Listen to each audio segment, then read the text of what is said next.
ఎప్పుడు మట్టు డబ్బులాడే ఆటో తోలేవాడు, ఇది చాలా స్మూత్ గా ఉంది హ్మ్. అని అన్నారండి. నేను నా ఇక ఏం ఏం చెప్పాలో అర్థం కావట్లేదండి. సో, మీకు చంద్రబాబు గారు ఆటో ఇచ్చారు. కొత్త ఆటో కొనిచ్చారు. సో, ప్రభుత్వానికి లేదా ప్రభుత్వం అంటే ఎట్లాగా దాన్ని మీరు ఎలా కృతజ్ఞత రూపంలో ఎలా తెలియజేయాలనుకుంటున్నారు? అది ఎలా తెలియజేయాలంటే సార్, నాకు మా ఆ స్టేజ్ మీదే ఒకటి జరిగింది. హ్మ్. ఏదన్నా ఫంక్షన్ చేసుకుంటే అన్నా క్యాంటీన్ కి విరాళం ఇవ్వాలన్నారు కదండి. అవును. అవును. అవును.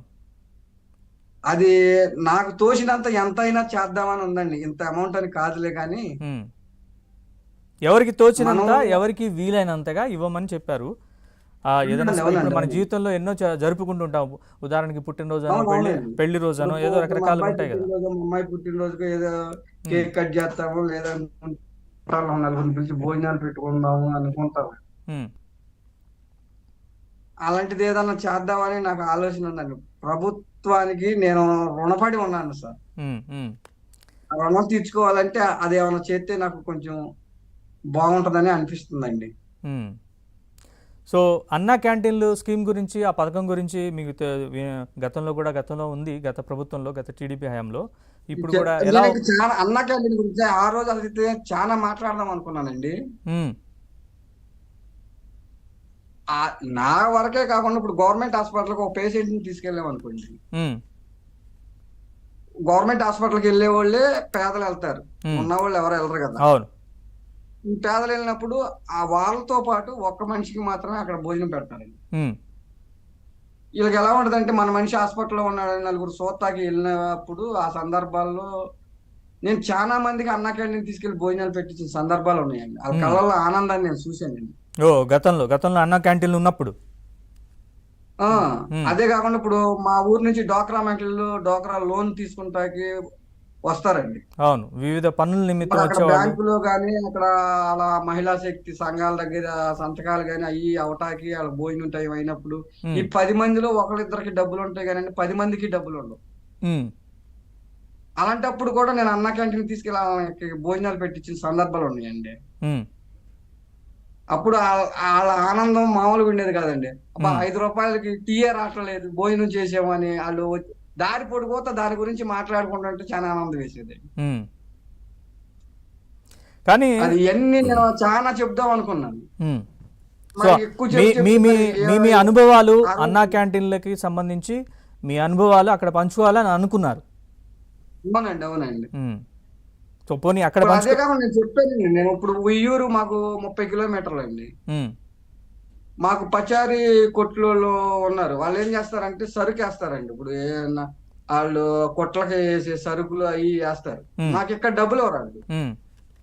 తీసుకెళ్ళి సరుకు అప్పజెప్పి, ఆ సరుకు డబ్బులు కూడా ఒక కాగితం మీద ఏసిస్తారండి మాకు. హ్మ్.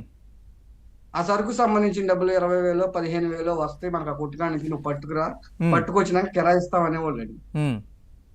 ఇలాంటి సందర్భాల్లో కూడా మేమెళ్లి ఆ డబ్బులు తీసుకొని వచ్చేటప్పుడు ఇప్పుడు ఈళ్ళిచ్చేది అక్కడ డ్రాప్ చేసి వస్తే మాకు 400 ఇస్తారండి. అప్ అండ్ డౌన్ ఎళ్ళొస్తే ఒక 200 ఆయిల్ అవుద్ది. హ్మ్. అప్పుడు బయట తినాలంటే రూ. 100 అవుతుంది. అవును. మాకు అదే కాకుండా వచ్చేటప్పుడు కూడా మేము ఏదైనా కిరాయి చూసుకోవాలంటే అక్కడ టైం స్పెండ్ చేయాలండి. అవును. అంటే గుడివాడ రోడ్డుకి రావాలి. గుడివాడ రోడ్డు కాడ పెట్టుకోవాలి. ఆ కొద్దిసేపు అక్కడ గుడివాడ వెయిట్ రోడ్డు చేయాలి. వెయిట్ చేస్తే ఏదో కిరాయి తగులుతుంది. కిందే తగులుతుందండి. హ్మ్. అలా చూసుకొని ఓర్పుగా ఉండి నేను ఇయన్నీ చేసుకుంటా పిల్లల్ని మేనేజ్ చేసుకుంటా వచ్చానంటే ముఖ్య కారణం అదేనండి. హ్మ్. ఎక్కడికెళ్ళినా గానీ డ్రాపింగ్ చేయటానికెళ్తే అటు నుంచి కిరాయి ఎక్కకుండా ఖాళీగా అయితే రాను. హ్మ్. అది. సో, మీరు అక్కడ చెప్పలేకపోయారు గానీ, ఆ అన్నా క్యాంటీన్‌లకి అన్నా క్యాంటీన్‌ల వల్ల ఎలాంటి మేలు జరుగుతుంది? స్వయంగా మీ అనుభవాలు అక్కడ చెప్పలేకపోయినా మీరేం బాధపడొద్దు. ఎందుకంటే, ఏబీఎన్ ద్వారా ఇవాళ అందరికీ ప్రేక్షకులందరికీ కూడా చెప్పగలిగారు మీరు. అవునండి, అవునండి. హ్మ్. ఇప్పుడు అదే కాకుండా ఇప్పుడు కొంతమంది ఉన్నారండి కిరాయిలకెళ్ళామనుకోండి. కొంతమంది చుట్టాలింటికెళ్ళినప్పుడు భోజనం బానే హ్మ్. చేసేవాళ్ళం. హ్మ్. తెలియనోళ్ళని ఎక్కించుకెళ్ళినప్పుడు అక్కడ మేము ఇబ్బంది పడేవాళ్ళం. హ్మ్. భో భోజనానికి. ఎందుకు ఆళ్ళనక్కడ దించేసి సెంటర్‌కొత్తే మాకు మచిలీపట్నం ఒకటి బాగా ఎళ్తా ఉండేవాళ్ళం. మళ్ళీ ఇటు పోతే ఇటు పామారు, ఉయ్యూరు. హ్మ్. మీ ఆడియో కట్ అయింది చూడండి ఒకసారి రజనీకాంత్ గారు. ఆడియో కట్ ఓకే, ఇప్పుడు వస్తుంది, ఇప్పుడు వస్తుంది. అదండి ఈ సందర్భాలు చాలా ఉన్నాయి. మేము అదే కాకుండా ఇది చెప్తున్నా కండి, ఇప్పుడు ఈ గవర్నమెంట్ హాస్పిటల్ తీసుకొచ్చిన వాళ్ళకి కానీ, ఈ డోక్రా మహిళల్ని ఆ లోన్లకు తీసుకెళ్ళినప్పుడు కానీ, ఉమ్, ఎందుకంటే అండి వీళ్ళు డోక్రా మహిళలు ఎందుకంటే బయలుదేరేటప్పుడే 7-8 మంది బయలుదేరతారండి. ఒకళ్ళిద్దరు వాళ్ళకి బళ్ళు ఉంటాయి, సొంత బళ్ళు, ఆ బళ్ళ మీద కొంతమంది వెళ్ళిపోతారు. ఉమ్, వీళ్ళు మట్టి ఖచ్చితంగా ఆటోకి వస్తారు. వచ్చేటప్పుడు కూడా మళ్ళీ మా ఆటోనే ఎక్కువ వస్తారు, ఎందుకంటే నెంబర్ తీసుకుంటారండి. ఉమ్.